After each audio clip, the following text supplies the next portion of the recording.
Hello friends, welcome to Chandra's kitchen. இன்றைக்கி நம்ம சேனலில் அரைக்கீரை வச்சு கீரை குழம்பு தான் செய்ய போகிறோம். ஸோ வாங்க எப்படி செய்கிறதுன்னு நம்ம வீடுக்குள்ளே போய் பார்க்கலாம். நாங்கள் இப்போது ஒரு கத்தை அரைக்கீரை கிள்ளி வச்சுருக்கோம். கிள்ளி நல்லா கழுவி எடுத்துக்கலாம். கீரை குழம்பு செய்கிறதுக்கு தக்காளி, வெங்காயம், வடகம், பூண்டு, புளி, கருவேப்பிலை, காஞ்ச மிளகாய் எடுத்துக்கலாம். தக்காளி ஒரு 10 தக்காளி, 5 வெங்காயம், பூண்டு ஒரு 10 பல், புளி ஒரு லெமன் சைஸில் எடுத்துக்கோங்க. கருவேப்பிலை கொஞ்சம், ஒரு 5 காஞ்ச மிளகாவை நல்லா இந்த மாதிரி கிள்ளி வச்சுக்கிட்டு தாளிக்கிறதுக்காக கொஞ்சமாக வடகம் எடுத்துக்கலாம். ஸோ இப்போ நம்ம நாங்கள் இன்றைக்கி மண் சட்டியில் தான் எப்போவுமே நாங்கள் கீரை செய்வோம். ஸோ நம்ம இப்போ மண் சட்டியில் நல்லா எண்ணெய் 100 எண்ணெய் ஊற்றி நம்ம இப்போது அது நல்லா எண்ணெய் காய வைக்கணும். எண்ணெய் காஞ்சதும் நம்ம இப்போது வெங்காயம் சேர்த்துடலாம். ஸோ இப்போ நம்ம வெங்காயம் சேர்த்துட்டோம். பூண்டும் இப்போது சேர்த்துக்க போகிறோம். 10 பல் பூண்டை நான் இப்போது சேர்த்துக்குவேன். இப்போது நம்ம காஞ்ச மிளகாவையும் சேர்த்துக்கலாம்.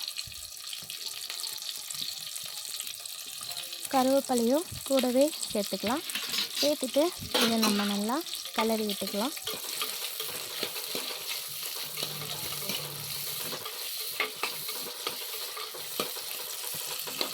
நல்லா வெங்காயம் பொன்னிறமாக வர வரைக்கும் நம்ம கிளறி விட்டுக்கணும்.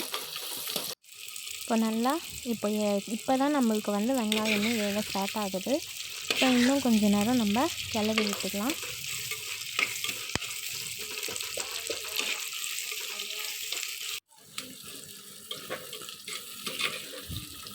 இப்போ கொஞ்சம் பொன்னிறமாக வந்துச்சு.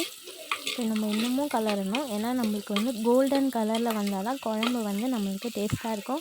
ஸோ இப்போ கோல்டன் கலரில் வந்துருச்சு. இப்போ நம்ம தக்காளி சேர்த்துக்கலாம். தக்காளி சேர்த்து ஒரு 5லேருந்து 10 நிமிஷம் வரைக்கும் நம்ம நல்லா வதக்கிக்கணும்.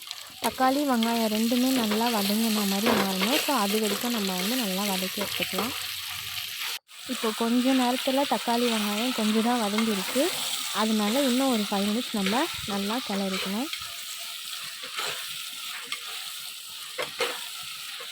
ஸோ இப்போ நல்லா வதங்கிடுச்சு. தக்காளி வெங்காயம் இந்த மாதிரி ஆன ஸ்டேஜில் தான் நம்ம இப்போ கீரை ஆட் பண்ண போகிறோம். ஸோ ஒரு கட்டு கீரை சேர்த்துருக்கோம் நாங்கள். ஸோ கீரையோட நல்லா வெங்காயமும் தக்காளியும் சேர்த்து எல்லாத்தையும் நம்ம இப்போ கிளறிக்கலாம். இப்போது அதில் ஒரு கிளாஸ் தண்ணி ஊற்றி ஒரு லெமன் சைஸில் புளி போட்டு நம்ம இப்போது கிளறிக்கலாம். கிளறினதும் கொஞ்ச நேரம் கொதிக்க விட்டோம்னா நமக்கு இந்த ஸ்டேஜில் நம்ம இறக்கினதுக்கப்புறமும் கொதிக்குது பாருங்கள். ஸோ இப்போ நம்ம கடைஞ்சிக்கலாம்.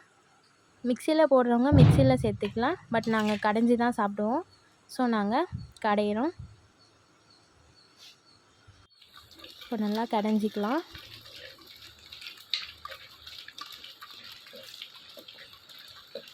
கீரை நல்லா கடைஞ்சி எடுத்துக்கிட்டோம். இப்போது தாளிப்புக்கு கடாயில் அதே பேனில் எண்ணெய் ஊற்றி வடகம் போட்டுடலாம்.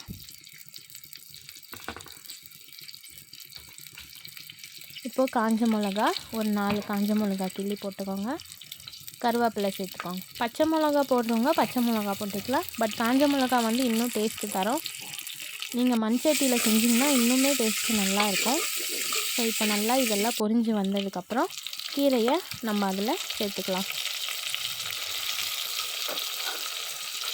ஸோ இப்போ நம்ம எல்லாத்தையும் கிளறிட்டு இப்படி தான் இருக்கும் பார்க்க. நம்ம கீரையை கொதிக்க விடக்கூடாது. தேவையான அளவு உப்பு சேர்த்து கிளறிக்கலாம். ஸோ இப்போ வாங்க சாப்பிட்டு பார்த்துடலாம். இந்த வீடியோ உங்களுக்கு பிடிச்சிருந்தா லைக் பண்ணுங்கள், ஷேர் பண்ணுங்கள், சப்ஸ்கிரைப் பண்ணுங்கள், கமெண்ட் பண்ணுங்கள். மறக்காமல் கீழே இருக்க பெல் ஐக்கானை ப்ரெஸ் பண்ணிக்கோங்க. பாய். Thank you for watching.